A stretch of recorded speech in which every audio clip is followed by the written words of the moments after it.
उम्मीद करता हूं कि आप सब लोग बेहतर होंगे। एससीएस एकेडमी की ऑनलाइन क्लासेस में आप सभी का बहुत बहुत स्वागत है। दोस्तों, आज से हम एमपीपीएससी मुख्य परीक्षा को ध्यान में रखते हुए नवीनतम पाठ्यक्रम पर आधारित भूगोल विषय की ऑनलाइन क्लासेस शुरू करने जा रहे हैं। और दोस्तों, आज के इस क्लास में मैं आप लोगों से भूगोल के सिलेबस को लेकर डिस्कस करने वाला हूं। एक बात हमेशा आपको याद रखना है कि जब भी आप किसी भी एग्जाम के लिए किसी भी सब्जेक्ट की प्रिपरेशन शुरू करते हो तो उसका आपको सिलेबस याद होना बहुत ज्यादा जरूरी है। अगर आपको उस सब्जेक्ट का सिलेबस याद है तो अपने अध्ययन के दौरान अनावश्यक चीजों को पढ़ने से आप बचेंगे और आपका टाइम जो वेस्ट हो जाता है वो आपका बचेगा और उस टाइम का यूज आप आपकी तैयारी को और बेहतर करने में कर सकते हैं। चर्चा करते हैं इस सिलेबस को लेकर। तो सबसे पहले ये बात करनी होगी कि ये सिलेबस आपको कहां काम में आने वाला है। याद रखना है कि एमपीपीएससी परीक्षा के पेपर नंबर 1 के खंड ब के यूनिट 1 और यूनिट 2 में आपको ये सिलेबस आएगा और पेपर नंबर 3 के यूनिट 10 में एमपीपीएससी मुख्य परीक्षा के पेपर नंबर 3 के यूनिट 10 में भी आप लोगों को ये सिलेबस आने वाला है। और मैं तो ये कहता हूं कि न केवल एमपीपीएससी के एग्जाम में बल्कि यूपीएससी के एग्जाम की आप बात करें या किसी अन्य स्टेट की पीएससी के एग्जाम की बात करें, बिहार पीएससी दें, आप महाराष्ट्र पीएससी दें, आप यूपी पीएससी दें, आप राजस्थान की पीएससी दें, किसी भी स्टेट की जब पीएससी के एग्जाम देंगे तो वहां भी आपको ये पूरा सिलेबस काम में आना है। बस अंतर इतना होगा कि जब आप किसी दूसरे स्टेट की पीएससी देंगे तो आपको ये वाला जो पोर्शन है वो उस स्टेट का स्पेशल तैयार करना पड़ेगा, जो आप उस स्टेट के किसी भी लोकल पब्लिकेशन की इस विषय पर आधारित किताब पढ़ के भी कर सकते हैं, कोई दिक्कत नहीं है। बाकी इसकी राइटिंग संबंधी चीजों को कौन कौन सी चीजें पढ़ना है वो हम यहाँ से देख लेंगे। आप उन्हीं चीजों को स्पेशल उस राज्य के संदर्भ में तैयार करके आपकी तैयारी को और बेहतर कर सकते हो। बात करते हैं सिलेबस की। तो याद रखना इस पूरे सिलेबस को हमने अध्ययन में आसानी हो इसलिए 3 यूनिट में बांट दिया है। पहली यूनिट जिसके अंतर्गत हम विश्व के भूगोल की बात करेंगे, दूसरे यूनिट में भारत के भूगोल की बात करेंगे और तीसरे यूनिट में मध्य प्रदेश के भूगोल की बात करने वाले हैं। जब हम विश्व के भूगोल की बात करेंगे पहले यूनिट के अंतर्गत तो हम उसमें पहला जो चैप्टर है वो हम देखेंगे विश्व में प्रमुख भौतिक लक्षणों के बारे में। इसके अंतर्गत हम पर्वत, पठार, मैदान, नदियां, झीलें और हिमनद के बारे में डिस्कस करने वाले हैं। दूसरे चैप्टर के अंतर्गत हम बात करेंगे विश्व की प्रमुख प्राकृतिक घटनाओं के बारे में, जिसके अंतर्गत हम भूकंप, सुनामी, ज्वालामुखी और चक्रवात के बारे में देखेंगे। और तीसरे चैप्टर में हम लोग बात करेंगे विश्व की जलवायु को लेकर। विश्व की जलवायु के अंतर्गत हम बात करेंगे जलवायु एवं ऋतुओं के बारे में, वर्षा के वितरण के बारे में, जलवायु प्रदेश क्या होते हैं, जलवायु परिवर्तन और उसके प्रभाव के बारे में डिटेल में चर्चा करेंगे। विश्व के भूगोल में कुछ चीजें ऐसी भी हैं जो आपको इस सिलेबस में डायरेक्टली नहीं दिख रही होंगी, लेकिन वो इसके पीछे हिडन है जो हमको पढ़ना बहुत ज्यादा जरूरी है। मैं ये कह सकता हूं कि यदि आप वो चीजों को नहीं पढ़ते हो तो आपको इनसे संबंधित कुछ बातें समझ में आना मुश्किल है। अगर हम उनको पहले से पढ़ लेते हैं तो आपको ये सारी चीजें आसान लगने लगेंगी, क्योंकि वो कहीं ना कहीं आपको यहाँ भी यूज होना है, आपको यहाँ भी यूज होना है। और जलवायु परिवर्तन वाला चैप्टर जब हम पढ़ेंगे तो वहां भी आप लोगों को वो प्रयोग में आएगा। जैसे इसके अंतर्गत हमको बात करनी है नंबर 1 हम बात करेंगे जॉर्ज कैल्विन ने एक सिद्धांत दिया था, जिस सिद्धांत के अंतर्गत उन्होंने गैसीय नेबुला की बात की थी। इन्होंने महासागर और महाद्वीपों की उत्पत्ति के संदर्भ में जॉर्ज कैल्विन साहब ने गैसीय नेबुला थ्योरी दी थी, जिसको हमको पढ़ना बहुत जरूरी है। एग्जाम में यदि वो आ जाती तो हमें पता होना चाहिए। दूसरे नंबर पर हमको बात करनी होगी एफ बी टेलर के महाद्वीपीय सिद्धांत की बात करनी पड़ेगी। तीसरे नंबर पर हम बात करेंगे अल्फ्रेड वैगनर जो थे, इनका सिद्धांत आया था महाद्वीपीय विस्थापन सिद्धांत, उसके बारे में हम बात करेंगे। फिर हम बात करेंगे कोबर नाम के व्यक्ति थे, इनके भूसन्नति सिद्धांत के बारे में बात करेंगे। और कोबर के भूसन्नति सिद्धांत के बाद हम लोग बात करेंगे प्लेट विवर्तनिकी थ्योरी के बारे में।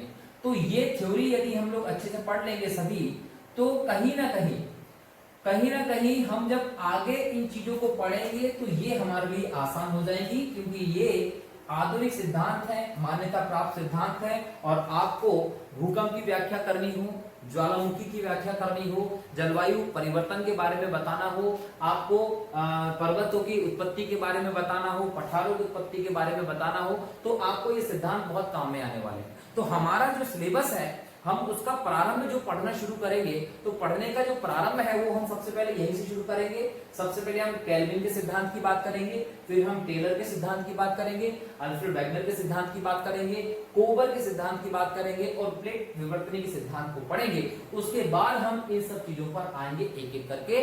याद रखना है, ऐसा नहीं है कि ये सिलेबस में नहीं दिए हैं डायरेक्टली तो ये नहीं पूछेगा। एक्चुअल में पर्वतों की उत्पत्ति इन सिद्धांतों के आधार पर कहीं ना कहीं बताई जाती है। तो अगर आपसे पर्वत दिया है तो ये सिद्धांत उससे संबंधित है, आपसे पूछेगा। अगर आपको भूकंप दिया है, सुनामी दिया है, ज्वालामुखी दिया है, तो इसके माध्यम से हम इनकी व्याख्या कर सकते हैं। इसीलिए हमको ये पढ़ना बहुत ज्यादा जरूरी है। यदि आपको जलवायु परिवर्तन दिया है तो कहीं ना कहीं इसके माध्यम से उन्होंने जलवायु परिवर्तन की भी बात की है, तो हमको ये सिद्धांत पढ़ना बहुत ज्यादा जरूरी है, ध्यान रखना आप लोगों को। इसके बाद हम बात करेंगे यूनिट 2 भारत के भूगोल की। जब हम भारत के भूगोल की बात करेंगे तो भारत के भूगोल में भी हम लोगों को सबसे पहले भारत में भौतिक स्वरूप की ही बात करनी है। पर्वत की बात करेंगे, पठारों की बात करेंगे, मैदान की बात करेंगे, नदियों की, झीलों की और हिमनदों की बात करेंगे हम भारत के संदर्भ में भी। और इसके साथ साथ हम बात करेंगे नेक्स्ट चैप्टर में इसके अंतर्गत भारत के भू आकृतिक प्रदेशों के बारे में। भारत को कितने भू आकृतिक प्रदेशों में विभाजित किया गया है, हर एक भू आकृतिक प्रदेश की विस्तार से हम लोगों को चर्चा करनी पड़ेगी। उनकी प्रासंगिकता के बारे में बताना पड़ेगा, उनकी विशेषताएं क्या क्या उनके बारे में बताना पड़ेगा, उनका हमारे लिए क्या लाभ है हमको वो भी बताना पड़ेगा। तो हम डिटेल में एक एक भू आकृतिक प्रदेश के बारे में पढ़ने वाले इस सिद्धांत के माध्यम से। तो याद रखना है दोस्तों। तीसरे चैप्टर में हम बात करेंगे भारत की जलवायु को लेकर। जब हम भारत की जलवायु के बारे में बात करेंगे तो आप लोग सब जानते हैं कि भारत की जलवायु को उष्णकटिबंधीय मानसूनी जलवायु कहते हैं। मतलब भारत की जलवायु अगर हमको समझनी है तो हमको इंडियन मानसून को समझना पड़ेगा। जलवायु तो हम यही समझ चुके हैं ना, लेकिन भारत के संदर्भ में विशेष तौर पर जलवायु को क्या मतलब है, भारत के संदर्भ में जलवायु पढ़ने में विशेष तौर पर आपको इस शब्द को समझना है, मानसून को। मानसून की उत्पत्ति, उसका मैकेनिज्म, उसकी क्रियाविधि को समझना पड़ेगा। दक्षिण पश्चिमी मानसून क्या है, अरब सागर की शाखा बंगाल की खाड़ी की शाखा कैसे होती है, लौटता मानसून क्या होता है, पछुआ पवन का इसमें क्या योगदान है, जेट स्ट्रीम का क्या योगदान है, इन सबको हमको मिलाकर डिटेल में पढ़ना पड़ेगा मानसून वाले चैप्टर को। इसके बाद एल नीनो की बात करेंगे। एल नीनो साथ साथ मूडो की भी हम लोग देखेंगे। एल नीनो क्या है, मूडो की क्या है, दोनों की उत्पत्ति कैसे होती है, इनका भारतीय मानसून पर किस प्रकार से प्रभाव पड़ता है। क्या एल नीनो वाला वर्ष रहा तो भारत का मानसून विफल हो जाएगा, क्या एल नीनो वाला वर्ष रहा तो भारत का मानसून विफल नहीं होगा, अगर एल नीनो है तो भी भारत में बाढ़ आ सकती है क्या, सूखा पड़ सकता है क्या, क्या स्थिति हो सकती है, उस इफेक्ट को पूरे को यहाँ पर डिटेल में पढ़ने की जरूरत होगी आप लोगों को। ठीक है। इसके बाद हम पढ़ेंगे भारत में जलवायु एवं ऋतुओं के बारे में। भारत में ग्रीष्म ऋतु, भारत में शीत ऋतु, भारत में शरद ऋतु और वर्षा ऋतु, चारों ऋतुओं के बारे में हम डिटेल में पढ़ेंगे बेहतर तरीके से। ठीक है। इसके बाद हम बात करेंगे भारत में वर्षा का वितरण। मानसून आता है, दक्षिण पश्चिम मानसून के रूप में आता है। जैसे जैसे मानसूनी हवाएं उत्तर की तरफ चली जाती हैं, मध्यवर्ती भागों में वर्षा की मात्रा कम होती चली जाती है। वर्षा के वितरण को समझाना पड़ेगा, किस प्रकार से हमारे देश में कहाँ ज्यादा वर्षा होती है, कहाँ कम वर्षा होती है, उस वर्षा के वितरण को हम यहाँ पर डिटेल में देखेंगे। क्योंकि जो वर्षा का वितरण है वो आपके देश में बहुत सारी चीजों को निर्धारित करने वाला होता है। जहां वर्षा ज्यादा होगी वहां वनस्पति बेहतर होगी, वहां जैव विविधता ज्यादा होगी, वहां का एनवायरमेंट अलग होगा, कृषि अच्छी हो सकती है, बहुत सारी चीजें आपकी इफेक्ट होती हैं वर्षा के वितरण से ही। ये हर एक चीज को आपका निर्धारित करने वाला टॉपिक होगा वर्षा का वितरण। और इसके बाद हम बात करेंगे भारत के जलवायु प्रदेशों के बारे में। भारत को कितने जलवायु प्रदेशों में बांटा गया है, कौन से जलवायु प्रदेश किस प्रकार का है, वो आप लोगों को यहाँ पर देखना पड़ेगा। इसके बाद हमारा चौथा चैप्टर होगा प्राकृतिक संसाधनों को लेकर, उनके प्रकार और उनके उपयोगों के बारे में। प्राकृतिक संसाधन जो है उनको दो भागों में बांट के पढ़ना है। एक हमको बात करना है जल, वन और मृदा, दूसरा हमको पढ़ना है शैल या चट्टानें और खनिजों के बारे में। तो इनके बारे में हम डिटेल में बात करेंगे कि क्या स्थिति है हमारे देश में खनिजों की, हमारे देश में चट्टानों की स्थिति क्या है, जल, वन और मृदा की स्थिति को देखेंगे। इसके बाद हम बात करेंगे जनसंख्या के बारे में।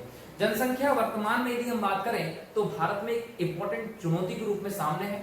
देखेंगे जनसंख्या वृद्धि क्या है, उसके बारे में सभी पॉइंट्स, वृद्धि कैसे हो रही है, कारण क्या है, उसके उपाय क्या हो सकते हैं, सरकार के द्वारा क्या क्या कदम उठाए जा रहे हैं, कौन कौन सी योजनाएं चल रही है, जनसंख्या नीति के बारे में डिटेल में पढ़ेंगे यहाँ पर हम लोग। जनसंख्या वृद्धि के बाद उसके वितरण के बारे में पढ़ेंगे कि जनसंख्या का वितरण किस प्रकार का है भारत में। जनसंख्या घनत्व के बारे में पढ़ेंगे, कहीं पर जनसंख्या घनत्व ज्यादा है तो क्यों है, कहीं पर जनसंख्या घनत्व कम है तो क्यों है, जनसंख्या घनत्व ज्यादा होने के कारण, जनसंख्या घनत्व कम होने के कारण क्या है, इन सब चीजों के बारे में डिटेल में बात करेंगे। इसके बाद बात करेंगे हम लोग लिंगानुपात के बारे में। लिंगानुपात कम है तो क्यों है, कहीं पर ज्यादा है तो उसका क्या कारण है, लिंगानुपात सुधारने के लिए क्या क्या कदम उठाए जा रहे हैं, डिटेल में चर्चा करने वाले हैं। इसके बाद हम बात करेंगे साक्षरता के बारे में, फिर हम बात करेंगे प्रवास को लेकर। प्रवास एक इंपॉर्टेंट टॉपिक है हमारे वर्तमान समय में, करंट अफेयर से कोरिलेट करके उसको हम बात करेंगे प्रवास की। इसके बाद ग्रामीण और नगरीय जनसंख्या के मुद्दों को भी इसके अंतर्गत हम कवर करने वाले हैं डिटेल में। नेक्स्ट आपका टॉपिक है खाद्य प्रसंस्करण एवं उद्योग। खाद्य प्रसंस्करण एवं उद्योग के अंतर्गत हम लोगों को इसकी संभावनाएं, इसके महत्व की बात करना है, उद्योगों का स्थानीयकरण कैसे होता है उसके बारे में बात करना है, थोड़ा सा हिस्ट्री में चले जाएंगे उद्योगों के स्थानीयकरण को लेकर, समझेंगे कि क्या है इसके संदर्भ में। इसके बाद हमको बात करनी है उद्योगों की पूर्ववर्ती अग्रवर्ती आवश्यकताएं क्या क्या होती हैं, मांग एवं पूर्ति श्रृंखला का प्रबंधन किस हिसाब से होता है, इन सब चैप्टर्स के बारे में हम लोग बात करेंगे। बेसिकली ये सारी चीजें जो आप पढ़ने वाले हो ना, ये आपको एमपीपीएससी मुख्य परीक्षा के इकोनॉमिक वाले सेक्शन में भी काम में आएगा। तो जब हम इंडियन इकोनॉमी की बात करेंगे तो वहां पर भी आपको ये काम में आएगा। तो दोनों दृष्टि से आपके लिए एक इंपॉर्टेंट चैप्टर है, आप लोगों को ध्यान रखना है। इसके बाद इसमें कुछ और चीजें हैं, उसके बारे में हम आगे डिटेल में चर्चा करेंगे, लेकिन फिलहाल हम बात करते हैं एमपी के भूगोल की। जब आप मध्य प्रदेश के भूगोल की बात करते हैं तो मध्य प्रदेश का भूगोल बहुत विस्तृत है, लेकिन हमको कुछ ही टॉपिक्स ऐसे हैं जिनके विशेष संदर्भ में हमको बात करना है एमपीपीएससी मुख्य परीक्षा के लिए। जब आप एमपीपीएससी मुख्य परीक्षा में बात करेंगे तो सबसे पहले हम बात करेंगे प्रमुख भू आकृतिक प्रदेशों के बारे में। मध्य प्रदेश के प्रमुख भू आकृतिक प्रदेश कौन कौन से हैं उनके बारे में डिटेल में एक एक करके चर्चा करनी है, उनकी विशेषताएं बतानी है, ठीक है। इसके बाद हम बात करेंगे वनस्पति, मध्य प्रदेश में वनस्पति की बात करना है हम लोगों को।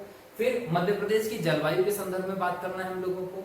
फिर हम बात करेंगे मध्य प्रदेश में मृदा, मिट्टी के भौतिक रासायनिक गुण क्या क्या है, तो भौतिक रासायनिक गुणों के बारे में भी हम लोगों को बात करनी है, इसके निर्माण के बारे में बात करनी है, क्षरण के बारे में बात करनी है, संरक्षण के बारे में बात करनी है। डिटेल में हम लोग चर्चा करेंगे। मध्य प्रदेश में खनिज की बात करेंगे, ऊर्जा की बात करेंगे, उद्योगों की बात करेंगे और मध्य प्रदेश की विभिन्न जनजातियों को भूलना नहीं है। मध्य प्रदेश की जनजातियों को हम डिटेल में एक एक करके बात करेंगे। जनजाति के पूरे क्षेत्र से आपके क्वेश्चन ज्यादा आते हैं तो हम उसको भी हम बेहतर तरीके से तैयार कर लेंगे। तो इस प्रकार से आपका ये टॉपिक कवर करने के बाद एक इंपॉर्टेंट पार्ट तैयार होता है एमपी में मुख्य परीक्षा की दृष्टि से। दोस्तों अब हम बात करते हैं उस भाग की जो हम लोगों को एमपीपीएससी के पेपर नंबर 3 के यूनिट 10 के अंतर्गत आने वाला है। यूनिट 10 के अंतर्गत जो भाग हमको देखने को मिलेगा पेपर नंबर 3 के, उसके अंतर्गत हमको पढ़ना है भूगर्भ शास्त्र की परिभाषा एवं उसके महत्व के बारे में, पृथ्वी के बारे में पढ़ेंगे, इसमें कोर क्या है, मेंटल क्या है और क्रस्ट क्या है। बोलने का मतलब इस टॉपिक का नाम हो जाएगा पृथ्वी की आंतरिक संरचना के बारे में पढ़ना होगा। इसके बाद हम बात करेंगे स्थल मंडल की, स्थल मंडल में विभिन्न महाद्वीपों के बारे में देखना होगा हम लोगों को। इसके बाद हम बात करेंगे जल मंडल की, और जल मंडल के अंतर्गत हमको कौन कौन से टॉपिक पढ़ना है, महासागरीय जल धाराओं की बात करेंगे, महासागरीय नितल एवं उसके उच्चावच के बारे में बात करेंगे, महासागर में लवणता की बात करेंगे, प्रवाल एवं प्रवाल भित्तियों के बारे में डिटेल में बात करेंगे कि इनका हमारे इकोसिस्टम में क्या योगदान है, महासागरीय निक्षेप क्या होते हैं और महासागरीय संसाधन कौन कौन से हैं, इनके हमारे लिए क्या लाभ है, इन सब के बारे में हम लोगों को डिटेल में अध्ययन करना है जल मंडल के अंतर्गत। इसके बाद हम बात करेंगे पृथ्वी की उत्पत्ति। पृथ्वी की उत्पत्ति के बाद हम उसकी आयु, उसकी भूवैज्ञानिक समय सारणी जो है क्या क्या इसके अंतर्गत है वो सब देखेंगे। इसके बाद हम बात करेंगे चट्टानों के बारे में, चट्टान क्या होती है, इनके प्रकार कौन कौन से हैं, जैसे अवसादी चट्टान क्या है, आग्नेय चट्टान क्या है, कायांतरित चट्टान क्या है, खनिज और अयस्क के बारे में बात करना होगी हम लोगों को, जीवाश्म का अपक्षय कैसे होता है, अपरदन की क्या प्रक्रिया है, अपरदन क्या होता है उसके बारे में बात करेंगे, मिट्टी का निर्माण क्या है, मृदा परिच्छेदिका क्या है उसके बारे में हम यहीं पर डिटेल में पढ़ने वाले हैं। भूमिगत जल, अक्सर मैं अपने हर लेक्चर में कहीं ना कहीं भूमिगत जल के बारे में बात करता हूं इसकी इंपॉर्टेंस को देखते हुए, तो भूमिगत जल की स्थिति के बारे में बात करेंगे, संभावनाओं के बारे में बात करेंगे। इसके बाद प्राकृतिक कोयला, खनिज तेल और प्राकृतिक गैस का जो संदर्भ होगा वो हम लोगों को यहाँ पर बात करना है। तो कहीं ना कहीं ये पूरा की पूरा जो क्षेत्र है ये पेपर नंबर 3 के यूनिट नंबर 10 के अंतर्गत आएगा और सभी चीजों को कंप्लीट करने के बाद हम एमपीपीएससी मुख्य परीक्षा का एक बहुत बड़ा पोर्शन कंप्लीट कर चुके होंगे, जो कहीं ना कहीं आपको परीक्षा पास करवाने में सहायक होगा। तो दोस्तों अगले लेक्चर में हम लोग पहले टॉपिक की शुरुआत करेंगे, जॉर्ज केल्विन का गैसीय नेबुला सिद्धांत क्या है उसके बारे में। किस प्रकार से जॉर्ज केल्विन ने अपने सिद्धांत के माध्यम से महाद्वीप और महासागरों की उत्पत्ति की व्याख्या की थी और उसकी क्या आलोचनाएं हैं, ताकि हम अगले सिद्धांत का आधार तैयार कर पाएंगे उस आलोचनाओं के आधार पर। तो कल के लेक्चर से हम लोग हमारे सिलेबस को शुरू करते हैं, देखना मत भूलिएगा। और अगर आप लोगों को ये वीडियो पसंद आ रहा है तो आप डेफिनेटली इसको लाइक कर दें, बेल आइकन पे क्लिक करें, हमारे चैनल को सब्सक्राइब करें और अपने दोस्तों के साथ शेयर जरूर करें ताकि वो भी इसका फायदा ले सकें। कोई क्लास आप लोगों को छोड़ना नहीं है, नियमित में एक एक लेक्चर इसका अपलोड करता चला जाऊंगा। केवल 45 डेज में आप लोग इस पूरे सिलेबस को कवर कर लोगे और 45 डेज में आप लोगों का एमपीपीएससी का एक बहुत बड़ा सिलेबस कवर होना है। तो दोस्तों बने रहिएगा मेरे साथ। आज के लिए इतना ही। जय हिंद, जय भारत, वंदे मातरम।